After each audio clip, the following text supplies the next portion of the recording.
Welcome to another episode of NC Bassing. Again, went to Lake Norman. This is Queen's Landing right here, right off the boat ramp. Early morning, I seem to get a few topwater bites here. I don't know, the bite's been tough the last few times I've been. I didn't even go last week. I just went pond fishing because lake fishing's just been a little bit tough.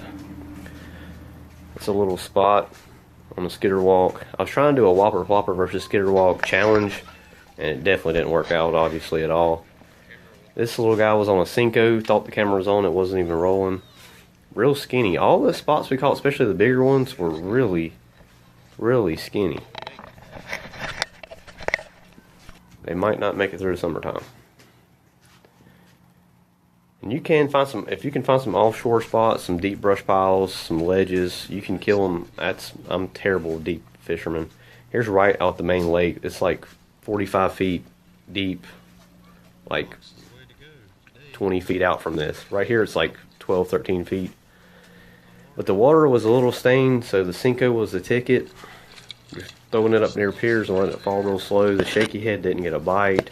I planned on using a drop shot. I didn't know the water was going to be so stained. It hasn't rained that much lately. It's just boat traffic at Norman's crazy, and it's every shallow area is muddy. The main lake is probably dirtier than the back of coves.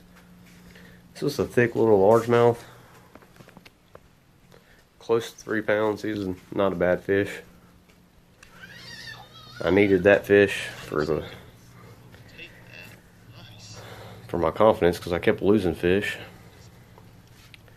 Here's a crankbait, which I'm not that big on crankbaits, but right past this rocky point I had to. I threw the whopper flopper and the skidder walk through here like 5 or 6 times each, and no bites. Last summer, this is one of my favorite spots. This is off past the 150 bridge at Pinnacle Landing. I drove up there and tried this spot. Only fish I had, and jumped off a nice fish. He was over 3 pounds, I guarantee it. Here's back at, I picked up my buddy after he got off work, and it's probably about 8 o'clock in the morning right here. He got one on a swimbaits. Swimbaits really wasn't working. Water was just a little too murky. He was really, once that anchovy swimbaits, was really trying to make it work, and it just really didn't work out for him. The little senko was killing. This is on a black and blue 6-inch big senko, but the little 4-inch senko, baby bass color, was killing. I mean, I wouldn't say killing, but it was out. It was definitely beating everything else between a shaky head and a big senko. Another little skinny spot. He's not that big. He's actually like a normal size. We actually caught some decent sized fish today, but they've all been called, of course. Here at Queen's Landing, they have all those tournaments, all the Monday night wildcat tournaments and stuff, and they let the fish go right here. They scatter out, but it takes some time. That's usually one of the good spots. That's the only place I really catch largemouths at, is right there at Queen's Landing. And here's up McQuarrie Creek right here, where we were killing them during post spawn. And it's been slow as can be. It's the first time I even went back here the last few trips. Finally was able to catch one up on a pier. This is a good spot right here.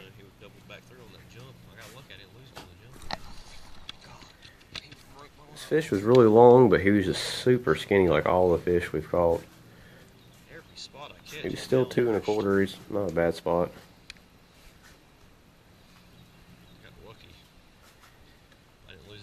Just right at the post. They seem to run on the outside edge of the piers whenever. Rarely did get a bite, but here's releasing those two. I had that largemouth in the live well for a while. Both nice sized fish. Well over 2 pounds.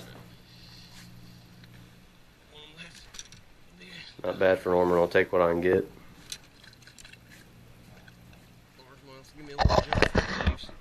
Caught both of them on the senko, as I said. Senko was the way to go. I mean, just huge little largemouth, but just short and stubby. And right when the sun came out, the bite really slowed down when it was about 9:30. But the wakeboarders kept going by, and we noticed the shad would scatter and get busted. And they were mostly really tiny spots, mostly like 10, 11, 12-inch spots. But right here I got lucky, using that little senko, just fishing it like a fluke. And if you can look real closely, you can see him come up and hit it. He follows it for a little while, and then one jerk, and he just eats it. He is about every spot we catch is about to die Not of a starvation. not a bad sized one compared to the other little ones. I accidentally deleted one where I caught 2 little ones. We caught a bunch of little tiny spots after this. I mean, really, really, really little. But they were fun. The wakeboard stopped going by and the fish just stopped. You can just see them on the graph just go back towards the bottom. They're all near the top before there. See, you see them out there busting shad right there, but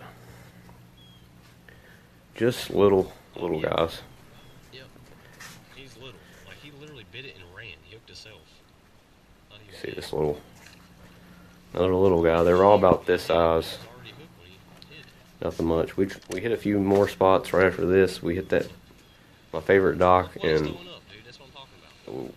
a couple of deep docks and nothing typical summer bites. They just couldn't find them. Same places they were last year. They weren't this year. But it's probably because the sun came out. When it starts summertime, you gotta hit out there early morning. Before 9 o'clock is key. After that, it's tough. Or right before dark, it's a real good bite too, or even at nighttime. Especially on Norman, if it actually ever gets clear like it normally is. So get like a few days without rain on a weekday at nighttime. Supposedly that's when the big fish are out. I've heard of people catching a lot of over 5